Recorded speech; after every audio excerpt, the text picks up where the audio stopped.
A very good afternoon, everybody, and welcome to Lancashire Innovation Festival. This is our third session, innovation tour of the Health Innovation Campus. Lancashire Innovation Festival is an opportunity to showcase all the fantastic innovation support that's available to businesses across the county. Throughout October, we have a wide range of talks and seminars, workshops, panel discussions, networking sessions for you all to join in with. You'll find a full list of events available at lancashireinnovationfestival.co.uk.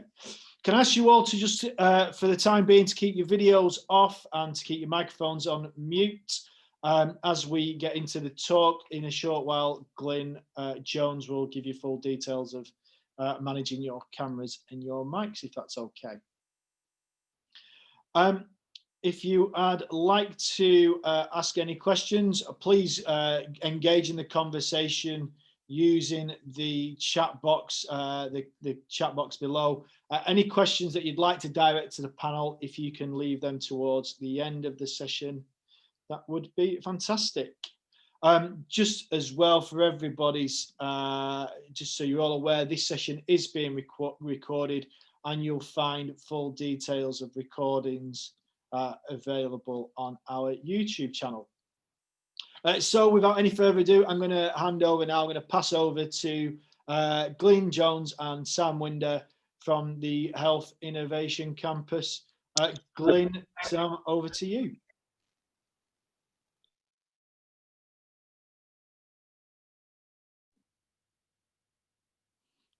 Glyn, if you just, I think you may have to just turn your sound on as well.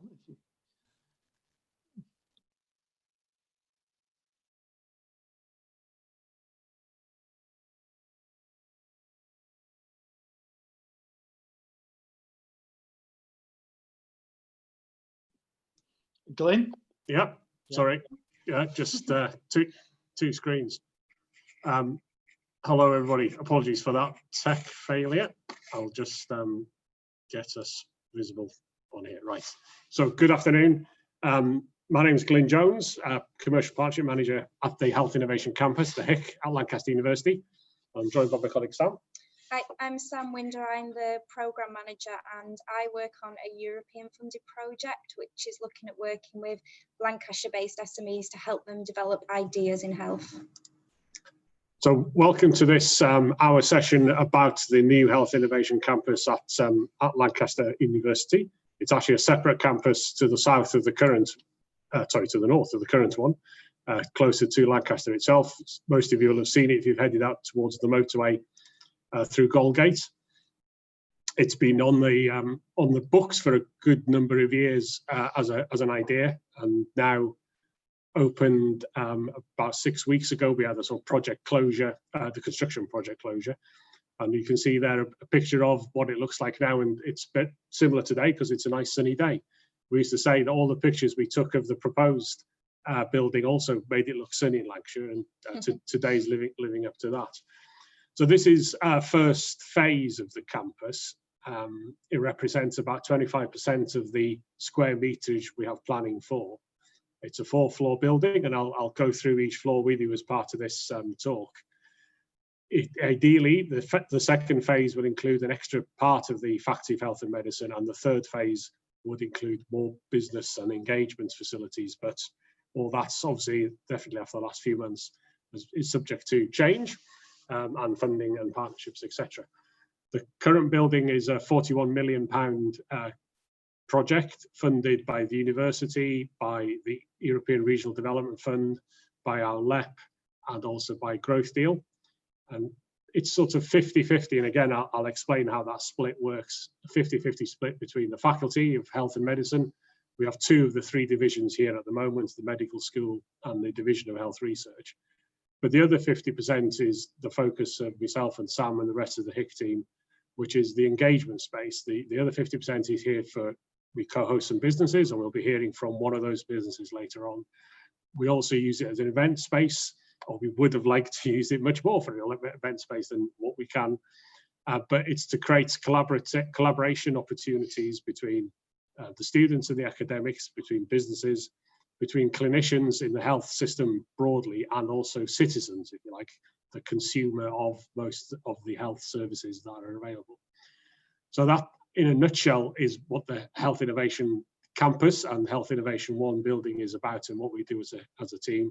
The rest of this talk will go into more detail about how we achieve that, why we exist, and then, as I said, we'll hear from one of the companies that we're happy to have co-located with us.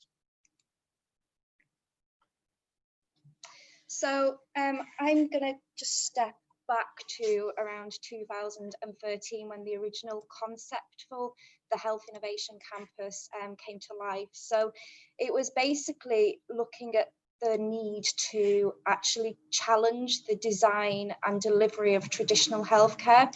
So the university wanted to build on its strengths in health, medicine and design to actually look at health for the future. So actually understanding the wider determinants of health and understanding how you can keep people out of the healthcare system rather than actually just traditionally treating them once they meet that healthcare system.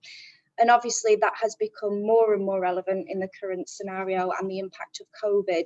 So as Glyn said, we opened a few weeks ago. The building has now come to life. Obviously it is limited and there's not as many people in here as we hoped would be, but work is happening. And the things that we're looking at working on are the big challenges that we see in healthcare at the moment. So looking at the NHS, so it is in crisis. Even before COVID, it was in crisis, and everybody knows obviously that spend was outstripping funding, that demand for services is rapidly increasing, that citizens are getting sicker, people are getting more and more diseases. So people are getting comorbidities, actually more than 1 or 2, 3, 4 of them, whereas traditionally people would get those later in life. They're now getting them much earlier on. It's quite a terrifying fact is that 64% of Lancashire adults are obese, and also Lancashire County Council has 3 air quality management areas, so Goldgate, Lancaster City Centre and Carnforth. So it's all looking about how we can create a shift to creating healthy lifestyles and prevention, and actually starting to understand what those factors are and what a broad spectrum of factors that are covered there. And then also one of the other big drivers for us is health inequalities. So where you're born can affect how long you live by as much as 10 years in Lancashire and South Cumbria. So in Lancashire, 1 out of 6 neighbourhoods, and in Cumbria, 1 out of 10 neighbourhoods are actually on the most deprived scales nationally, and that directly correlates to poor health outcomes. So how do we want to challenge these healthcare issues? So to create a new, healthier future, we want to bring people together to create solutions. So bring people from different backgrounds and different sectors to look at how we can redesign transport links, greener spaces, how we can encourage healthier eating, improve health and social care services, and develop interactive communities that come up with joint solutions. So the mission of the Health Innovation Campus is to empower citizens, communities and researchers to work together to manage their own health and well-being. So to put the citizen right back at the centre of these healthcare solutions. So 80% of factors around healthcare are non-medical. And this is what brought us as a campus and a group of researchers to look at addressing the wider determinants of health. But to actually bring that together and bring solutions together, it's going to require the introduction of new systems, new services, new products, places, and education and language around how that's going to work. So we believe that the HIC can be the centre for these new innovative healthcare solutions and ways of working, and it will be a place that we bring people together to take a multidisciplinary, multi-stakeholder, community and citizen-driven approach. And Glyn's going to tell you all about how the space has been designed to enable this. Thanks, Sam. The challenge there is considerable, but I think we will be up to it because of the work we've done so far and the base we now have on the Health Innovation Campus. So as I mentioned before, the major stakeholder groups are the academics we currently have, and not just those in the Faculty of Health and Medicine, but in the other 3 faculties across the university. All the businesses we work with, and as a university, Lancaster has a great track record in working with SMEs and family-owned businesses, as well as the larger organisations, through the RDF programmes we've been running for a good number of years. We have, through some colleagues of mine in the Health Innovation Campus team, some great relationships with all the 5 local trusts in Lancashire, but also trusts further afield and healthcare organisations and bodies, so we can have access to whichever health discipline we need, not just in the NHS, but also in the social care domain and care homes, etc. And through those, we have patients that we work with, either as patients of the NHS or through studies that we run, research programs that we have, where we talk to citizens and patients. And we also, thankfully, we have students. They've come back. The HIC is home to the medical school, and the students have actually been here since the beginning of September, because a lot of their work, as you can imagine, is clinical skills, bedside manner, if you like, those sort of hands-on activities, and we couldn't finish that off the end of last year for obvious reasons, so they came in early this year to catch up with themselves. So we tend to see a lot of students around on given days. The building is nowhere full, as Sam mentioned, but it's good to see some students in here as well. So the aim, as I mentioned, is collaboration to health impact. We'll have outputs in terms of businesses that we've talked to and patients we've worked with on research projects. We'll have outcomes within 3 to 6 months of that work, hopefully, which may be new jobs or new products or changing a health practice. But really, it's the impact we're after, which is possibly 2 years or longer after the initial intervention, where we will see change, reduction in attendance hospital, or an improvement in the average life expectancy for male or females, for example, in Lancashire. So we're here to raise awareness. As an innovation campus, because the focus is on population health, we're not necessarily looking at, we will, but we're not actually looking at things that go bleep next to the bedside. We're not looking at technology in hospitals. We're not looking at the classic areas of innovation. We're looking at population level changes, those wider determinants of health, physical activity and nutrition, awareness of your health condition and what it means, and raising awareness in turn of what's available to deal with those. I've always wanted a sign on the way into the HIC where we ask people to park their ego. It's to make sure that we have a full and frank discussion between those 5 stakeholder groups without any perceived hierarchy. Patients know very well what it's like to go through having a given condition, what it's like to be admitted and treated, and then the post-care afterwards. So they need to be given as much respect as the learned professors and clinicians that we have here as well. So trying to create an appreciative environment where everybody has a voice and everybody has a story to say. And to celebrate the best, it's easy. We could spend the next hour picking holes in the NHS and pointing out what things haven't worked and where things have gone wrong.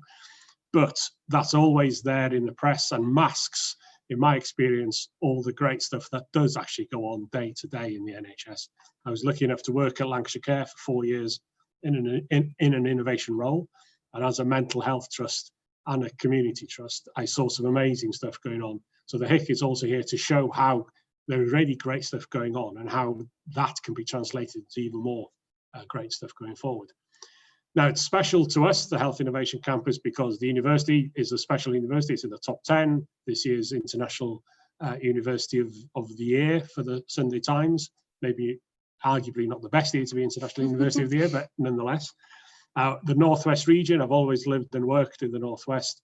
It's a great microcosm, I think. It's got everything we need from granite and water in Cumbria through to conurbations in Preston down to Manchester. So a great testbed for all manner of different interventions. Great links in terms of airports, trains, motorways. And I've already mentioned the business support the university itself offers, and that's available across Lancashire in the other partner universities, is second to none and needs to be considered and factored in. The ambition we've covered, I think, improving population health outputs and getting to impact that scale there's no point in improving physical activity and nutrition in a small amount of people. It's about the population as a whole in Lancashire and in the Northwest, and hopefully UK and further afield.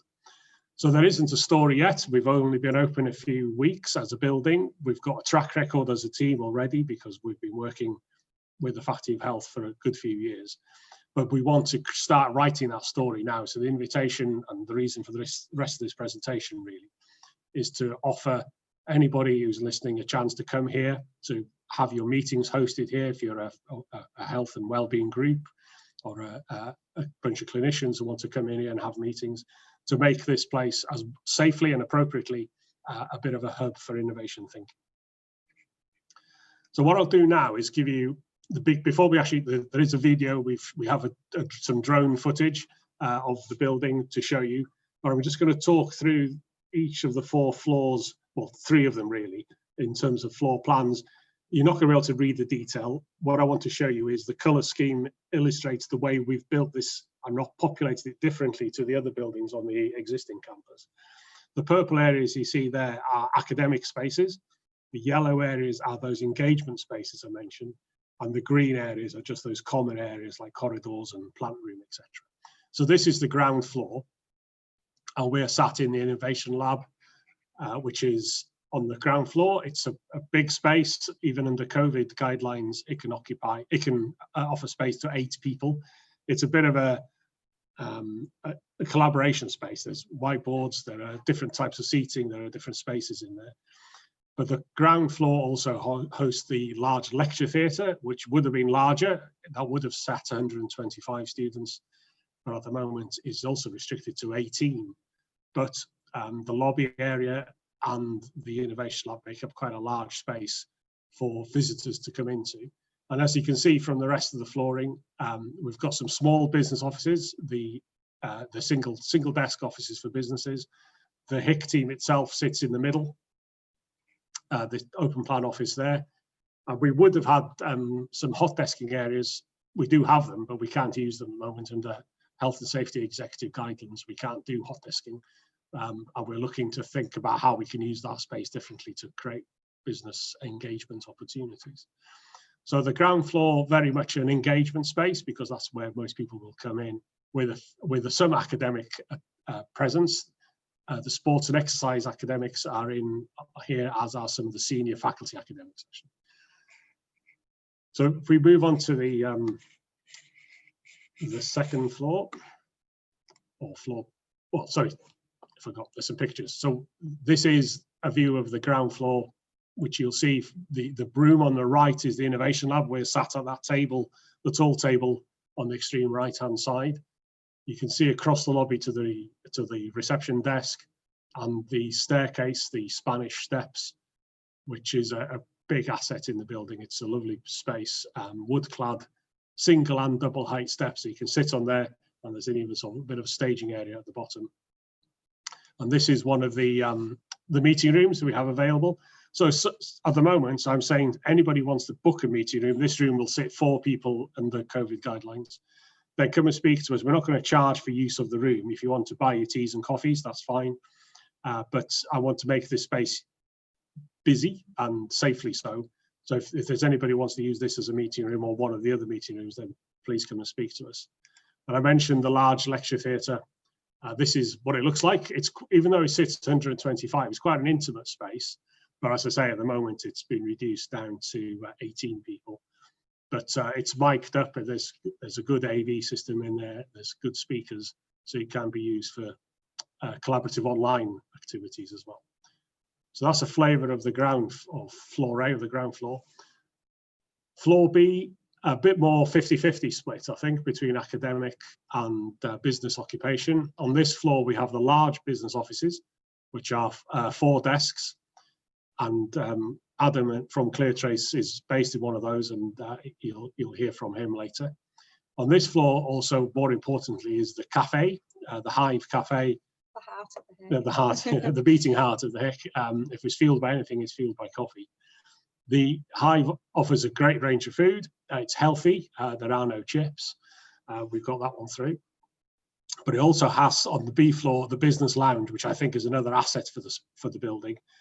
a space dedicated to business use. It includes a business boardroom, so a slightly more high-spec meeting room. You could argue it's got swivelly chairs and a bit of chrome. That makes it the boardroom. That space, again, is available to organisations to use. If it's not been booked, then we can make it available to you guys. So a bit more of a collaboration space in terms of the cafe. There's also the back door. So if you know the existing campus and you walk across via the cycle path past the sports centre, the back door to the HIC is on this floor, so you come straight into the cafe. That cycle path carries down the back of the building and onto Lancaster as well, so you can cycle up or cycle down from here. So this is the cafe. I tend to sit in here in the mornings, especially in the afternoon. The sun comes round, but it's just a glorious view out of over green fields. Really, the A6 is hidden from us. It's running from right to left there, but it's the way they've built the grounds around the HIC, we can't actually see that. So you get some glorious views out, and when it's sunny, it's a wonderful place to sit. This is one view of the business lounge. So different coloured seating, but again, glass to three sides. You can see the cycle path just coming in at the back of the room there. And the business boardroom is just on the right through the doors there. So again, comfortable space for businesses to occupy, with great access to the cafe as well. Floor C moves a bit more towards academia, and that's because the third floor in the HIC is occupied by the medical school. So the medical school currently has 150 students in this intake. The A-level, whatever the politically correct way, A-level fiasco, if you like, gave us a few more students. We had an extra 25 students. So we're up to 150 medics. This floor has an 8-bed ward where they can learn to do whatever they need to do on wards in terms of bedside manner, as I mentioned, and examining people. There's also the clinical anatomy and learning centre, which is where there's lots of skeletons. Cupboard full of skeletons. Where, some of them aren't actually in the cupboards, they're out. There's also body parts, if you like, not real body parts, plastic ones, large livers that you can take apart, heads and where eyes pop out, that sort of stuff, which is great anatomy learning tool for our students. Still some engagement and business space on here, but really the focus of this floor is the medical school. And then this is a large business office. In fact, one thing you'll notice if you look at the windows, just as an aside, the building is naturally ventilated. So every window has a screen which opens out. It's perforated and sort of looks like leaves. The shadow of those look like dappled sunshine, but they're open. They appear straight onto fresh air. So we get a lot of fresh air. That makes me feel the building is very biosecure, if you like, with the amount of space we have, the amount of light coming in, the amount of air, if you like, that most of the space is open to 3 floors, and that natural ventilation makes it feel quite a safe space. The fourth floor, floor D, is entirely academic space. So just worth noting, I suppose, this is where the Division of Health Research reside. That division includes such things as the Centre for Ageing Research, an international observatory on end of life, and also a host of other institutes and centres to do with health, but no business occupation on there. There is actually a 5th floor, but that's just a plant room on top of the building. So as promised, this is a video of a fly through. We got permission to bring a drone, not just onto campus, but actually to fly it through the building. We didn't take any windows out, so that's a testament to the skill and dexterity of the pilot. But this is about 1.5 minutes. There's no soundtrack. I'll just chip in, and Sam can do that as well, around some of the things you'll see. But it gives you more of an impression of the building as the drone flies through.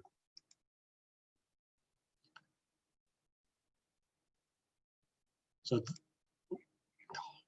that quick, you just saw a brief glimpse of the Spanish Steps there. Sorry, before I could say anything. There's lots of decking outside. There's more of the Spanish Steps up to the cafe. And the cafe itself, the Innovation Lab, which we mentioned already. where we're sat at the moment, the large lecture theatre. This is one of the hot desking areas that we would have liked to have businesses hot desking out of, but for the moment we can't. One of those meeting rooms we mentioned. Each floor has a full-length corridor called the streets, which brings a lot of light in. These are small business offices. This is the HIC director's room, and another view of the business lounge, this time looking away from where we were before. So a view out of the rugby pitch towards Balebrick House. These are breakout areas and the old oak tree that was protected by a TPO as we did the build. A large business office. Some open plan offices and faculty support offices. A view of Lancaster. This is the 8-bed ward without the beds at the moment, but they're here now, but they weren't when we filmed this. A lockable bike store on the cycle path, and there's also an open one at the back. We obviously do vehicle charging now. And yeah, as we recede from the Health Innovation Campus, hopefully that's giving you an idea of what the space looks like inside, how it's been configured, and our sort of ambition, I suppose, on how we will use it. Okay.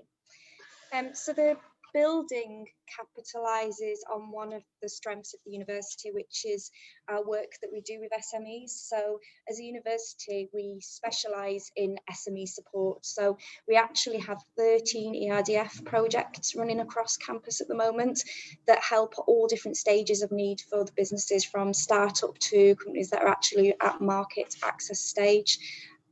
So yeah, there's a really broad spectrum of offerings. We also connect to, I'm sure that Dan's doing a brilliant job of showcasing all the innovation support and projects across Lancashire, but we're connected into those as well. So we've connected into the Innovation Agency and the health projects at UCLan to make sure that what we can actually do is join and collaborate. So our support offers help across the full spectrum of a company's journey.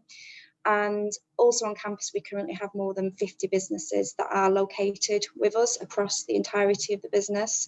So we've built on that expertise and designed the space to encourage organisations to come and work collaboratively with us as knowledge exchange professionals, but also with the university academics and researchers to look at addressing healthcare challenges and improving health outcomes. So we're looking locally, starting with Lancaster, regionally across Lancashire, nationally and internationally. We're very ambitious with the plans we have, but we're also very, very aware that none of this will actually come to fruition or reach its true potential without people like you. So if we can't build and support a community to grow, then we're aware that it won't develop to its true potential.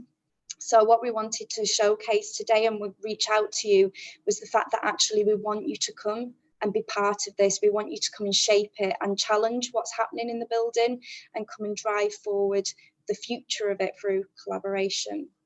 So one of the things we do have running at the moment, and we were very lucky to receive funding, which meant that 2 years before the building opened, we could start building an ecosystem of SMEs.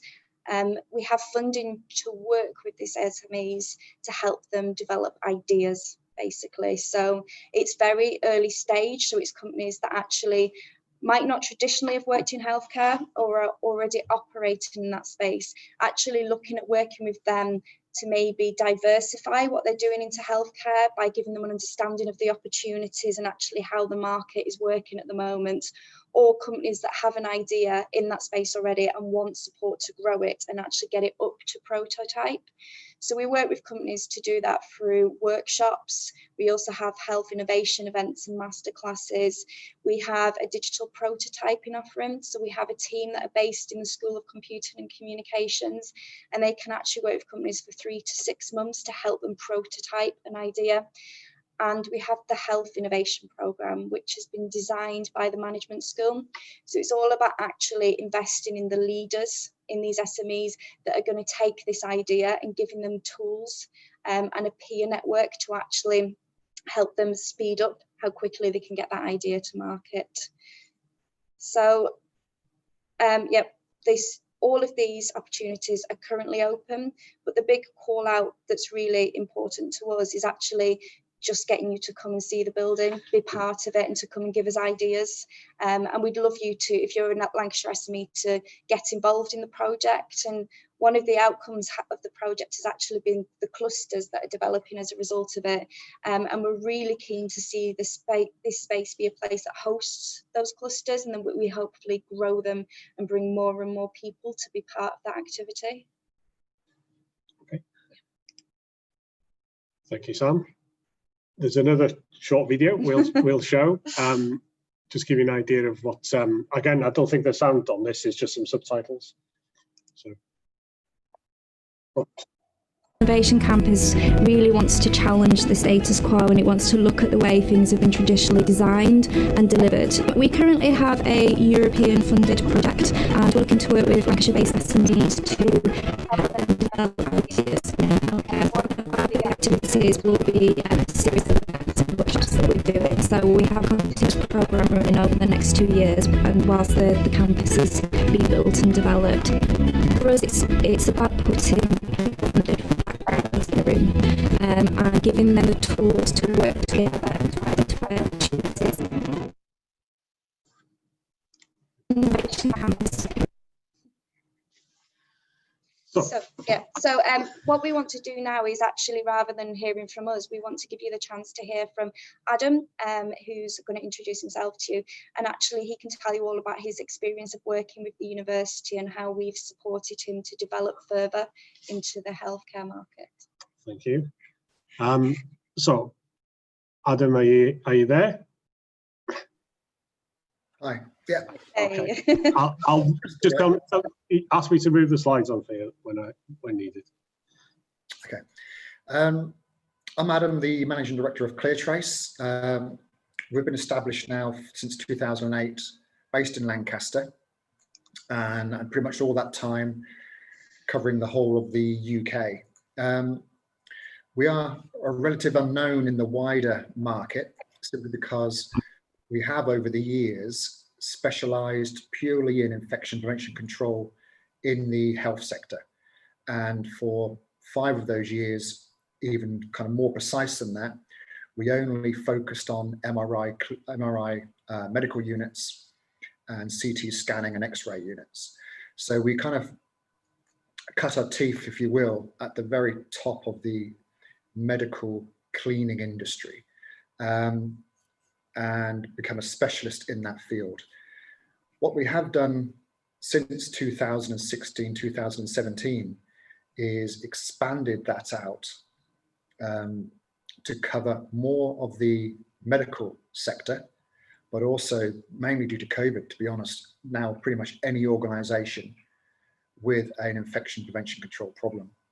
We have over the time, to keep ourselves at the forefront of IPC, we have developed the ISO 9001 in infection control management. And we have, over the last 5 years, developed our own chemical range and our own IT system to reinforce what we're doing. So what we've done over the last 5 years, 6 years, is gone from being just a kind of a cleaning company, a specialist cleaning company, into somebody who now offers training, a company that offers training, chemical supplies, auxiliary product supplies, so whether it's the mops or whatever to go along with that product, IT software to monitor the cleanliness of ambulances, hospitals. We currently work also now for the Border Force Agency and the Home Office. So what we see here is our software we've had developed, and that goes out to all our clients. This was done actually on the back of a meeting from a Lancashire forum, which was an ERDF sponsored or funded project.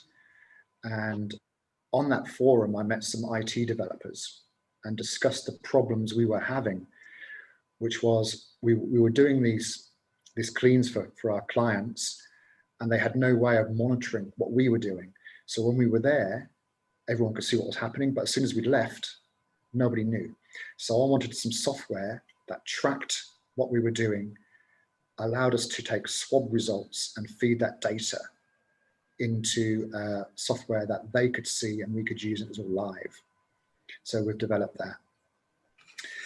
In terms of what kind of the Lancaster University has done for us, like I say, our kind of journey, if you will, started back in 2017 with the university.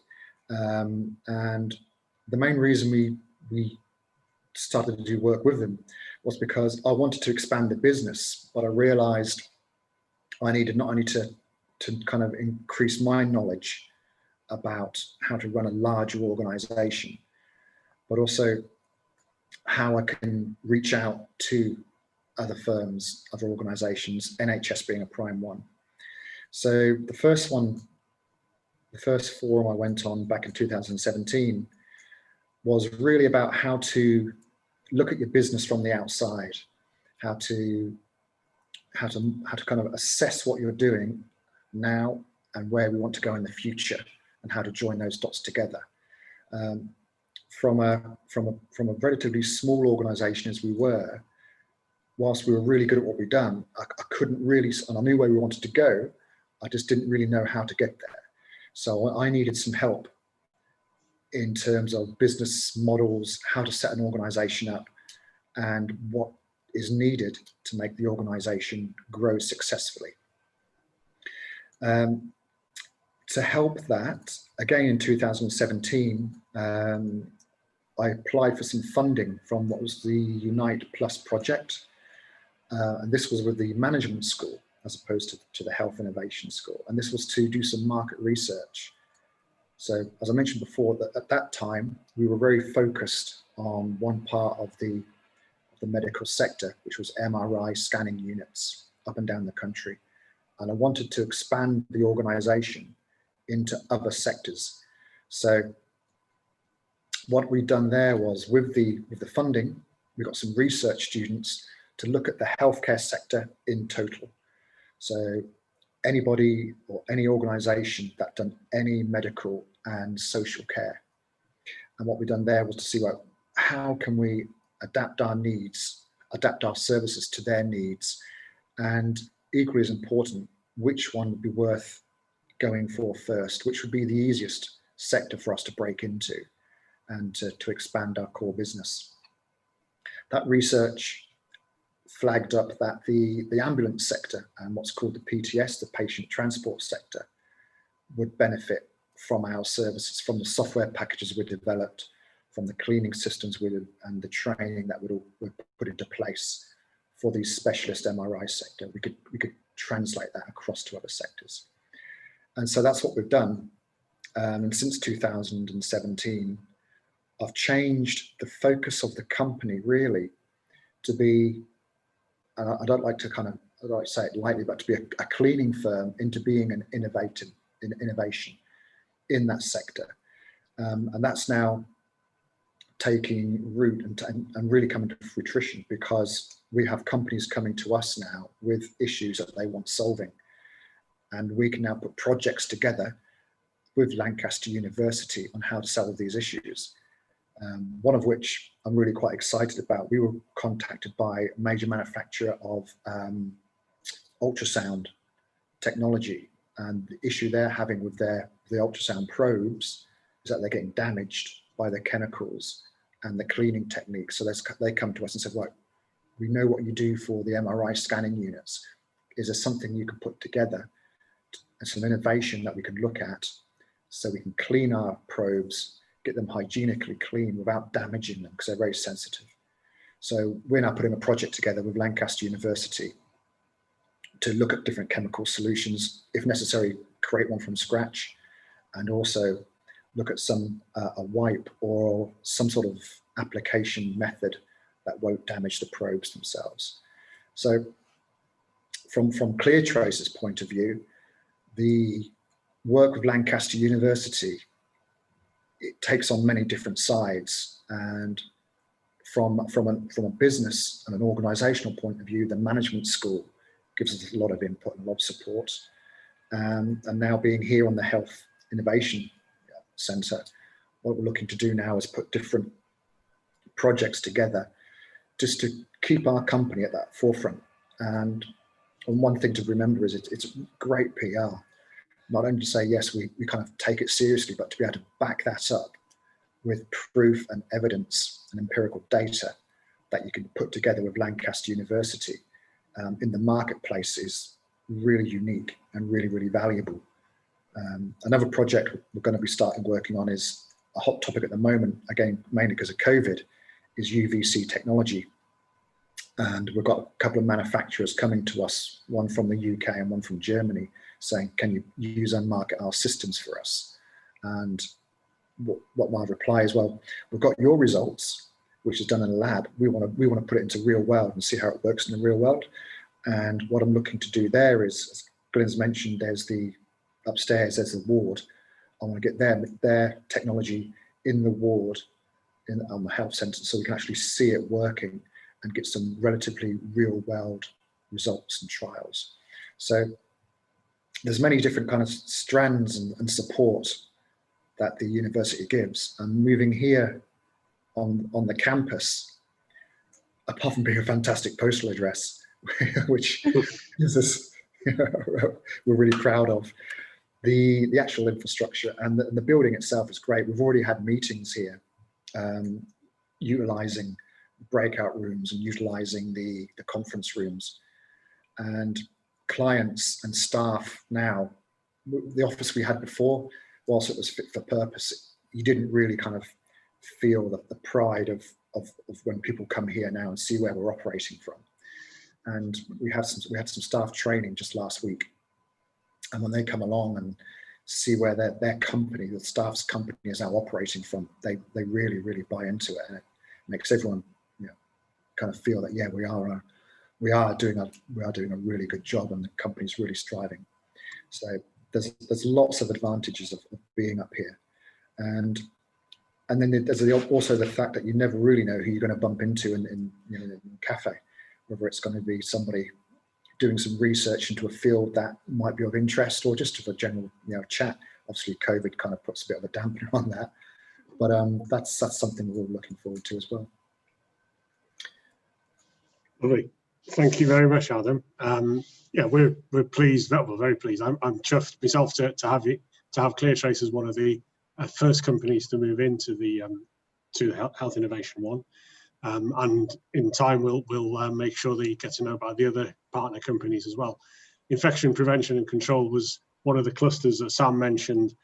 The idea of business clusters, even before the last 7 months, there is quite a strong presence in Lancashire in infection prevention sector.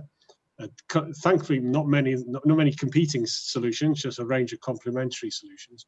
So that, as an example, one of the other additional activities we'll do from the Health Innovation One building is a series of clusters where we'll try and bring businesses together to meet their markets, and whoever can influence that, to meet relevant academics who have expertise. And sometimes that expertise isn't directly in infection prevention, but could be to do with design. We have a new school of architecture that's just opening up. So you're looking at buildings and how they can be designed to minimize infection or cross-infection, and also how space works with businesses in terms of productivity. So some more exciting stuff that hopefully this time next year we'll either tell you about via Zoom or possibly face-to-face. So we'll... Sorry, I was just going to say that, picking up on what Glyn just said, that the funding that we have to work with SMEs, obviously it's had to alter slightly because of the impact of COVID. So it's all continuing, but the majority of it's online now. So the digital support is happening, it's continuing remotely. So we're still working towards working with companies to develop prototypes. And the health innovation program that's being delivered by the management school is online. So we're operating slightly smaller groups now, and so we've got one more running this year which still has spaces on, and I think it will be lasting 6 weeks. So it'll be I think we're looking at doing it on a Tuesday, every other Tuesday, and for at least half a day. We'd need a commitment of time, but it will be done remotely. And so that's been interesting for us to learn how to do that. That's it. And I think that's been something else we're proud of, is the way we've taken what we used to do face-to-face, and it relied a lot on face-to-face work, really, the workshops. And we now successfully deliver that online to the same level of benefit to the SMEs that attend. So again, contact us to know if you're a Lancashire SME with an interest in getting involved in any of the work we've mentioned across the RDF programs at the university, then get in touch with us. If you want to know more about the campus, visit it, talk about meeting room bookings and holding events here, or health groups or whatever, then again, come and speak to us. But we wanted to give you a chance in the last 15 minutes of this presentation to ask us some questions. So I'm going to stop sharing my screen, and hopefully we can have more of a face-to-face discussion, if you like. If there are questions, and I've not been watching the group chat, I'm afraid, because obviously we've been presenting, but let me see if I can maximize that. Glyn, there's several questions in the chat. I'll let you refer over to them, but if people want to turn on their cameras, everybody's more than welcome to at this stage. And just to let everybody know as well, I'll be putting shortly, just in a moment's time, a link into the chat for feedback on your thoughts on Lancashire's overall position as an innovative county. We appreciate any comments there that you might add. Back to you, Glyn. Thank you very much. Can I just pick up on Helen Law, your comment around eligible and ineligible? Is that to do with the RDF programme? I didn't actually mention that what we qualify SMEs as limited companies, but also social entities.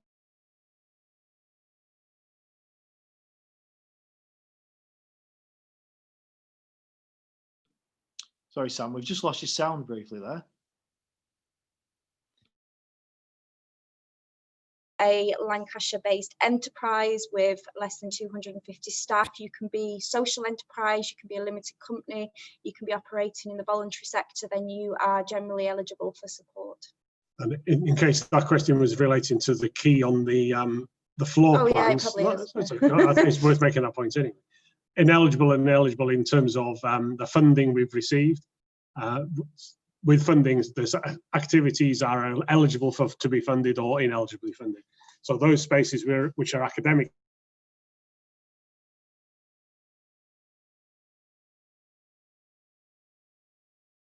engagement work. So that's what that was. So the pink spaces were teaching spaces, and then the yellow spaces were our collaboration spaces, which are where the funding I'm interested in, if you like, ERDF, Growth Deal, and LEP, as well as the universities, came from, and where it should have its impact. Should we just take these questions from the top? Yeah. So Rob Monroe, what does bringing people together look like? Is that now, or obviously I think we were very successful previously in doing that. We ran a whole range of different forums, workshops, action learning sets, one-to-one sessions, whereas now most of it is, as we're doing it here, online. But we have, within guidelines, the guidelines are there to allow people to meet up safely.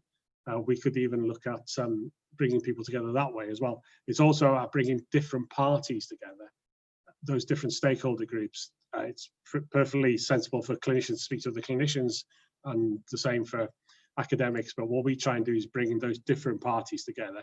The team I'm part of has, none of us are, well, with the exception of Sam maybe, none of us are young, if you like. We've been around the block a couple of times. We've got some very good connections in the health system and in business. Thank you. So we can bring people together that may have not know each other exists, and a lot of what we do is just remind people that, oh, there are people who know that already. Especially in innovation work, a lot of people think they have to solve the problem themselves from the start, whereas in fact there's probably somebody else out there that can share that solution with you and move it forward. Hopefully that answers that question. Thank you for the positive comments. Yeah, we're lucky to have someone like this to work out of. We've done that. The Hive Cafe is actually part of the university. It's not a separate social enterprise. It's run by the university's catering team that looks after things like the management school hub and various cafes and outlets on the campus, which are there obviously for staff and for students. The spaces, well, if you mean accessible as in Disability Discrimination Act compliant, yeah, obviously the building is brand new and DDA compliant. There are lifts, there are safe access ramps if we need to, but I don't think there are any actually, because the whole building is just built that way. There's disabled facilities on each floor. So hopefully we've, for example, one of the health groups I've already shown round is the Morecambe and Lancaster Fibromyalgia group, and they saw it as a safe and appropriate place for them to meet, and we hope to have their first meeting here as soon as we can. Yeah, it's blended events. There's somebody, at some point, somebody's going to be brave enough to run a face-to-face and online event. So we've got, as I mentioned when we looked at the large lecture theatre, we have the technology available to bring team meetings together with face-to-face meetings. It's not something we've done much of at the moment, but we're sure we can do that. So yes, as soon as we can, and it's appropriate, and I think there's going to be some more announcements, aren't there, on Monday, about generally around meeting up and stuff. So we'll see how it goes. But yes, I hope at some point to run some blended events. Yes, supporting companies and charities. Definitely, any organisation that has an interest in population health and improving the general population health of citizens of Lancashire, definitely, but as Sam says, regionally and nationally as well.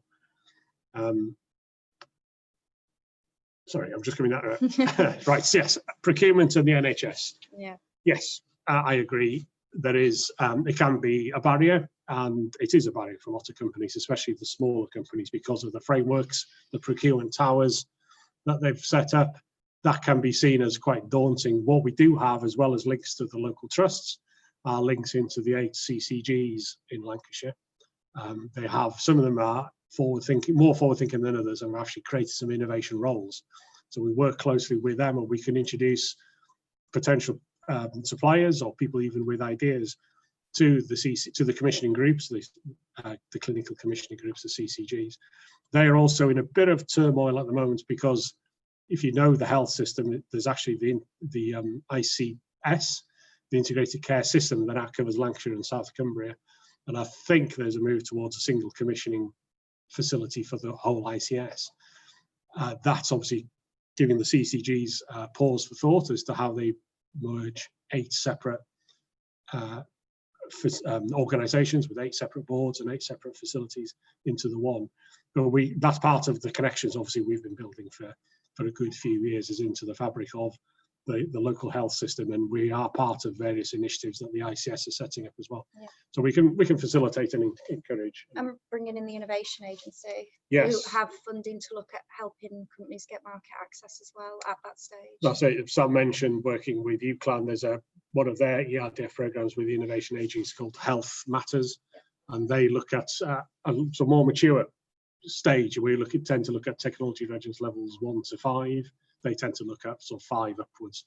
So that we can make those introductions and look at markets. Adam mentioned market research as well. There's a range of ERDF programs. None of them are exclusive.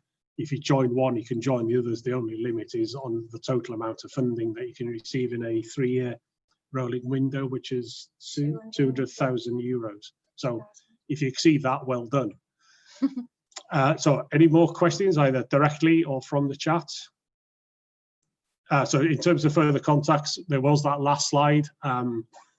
Or I'm sure Dan was, well, we're happy for Dan to share our contact details. Absolutely. Obviously that's the whole point. I would like to be part of an engagement team that didn't give out its contact details. So please come and have a chat, Paul or Rob or whoever needs to know. Yeah. So any other questions on that? We're happy to give you the rest of the session off. Have 2 minutes to have a mindful time before your next probably your 3 o'clock meeting. Okay, Dan, do you want to wrap up? Yeah, thanks, Glyn, Sam, and Adam. Thank you. I'll just keep an eye for any more questions coming. But yeah, we'll happily continue this afterwards. If anybody wants to have a chat separately, we'll keep the meeting running if you want to. Smashing. Well, in the absence of any further questions, Glyn, you have got host responsibility, I believe. So I'll just make sure that's. I'll pop you onto the host. So if anyone wants to stay on the line and turn cameras off and chat with yourself, Glyn, then by all means, please do so. But in the meantime, to everybody else, thank you for joining us. Thanks, Adam, for giving us that great insight into how Thank you, Adam. it is to work with the HIC, and Sam and Glyn. Thanks for your time and preparing that session to show us around. No problem at all. Thanks, Thank you, everybody. Thanks for listening. Wish you all the best. Thank you very much. Cheers. Cheers.